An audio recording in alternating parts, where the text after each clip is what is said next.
Jo, unë do doja që ata tregojshin pak tolerant, por ka qenë fenomen këto 2-3 vitet e fundit që loja është ndaluar shpesh te pjesa e faullave.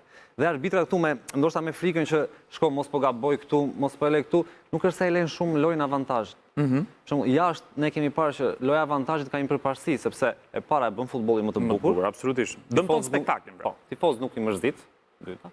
Lojtarët nuk i shpërqendronin mërzit te pjesa që acarohen, pastaj kthejnë një protestë gjyqtarit, zihen me shokun e tyre, zihen me kundërshtarin.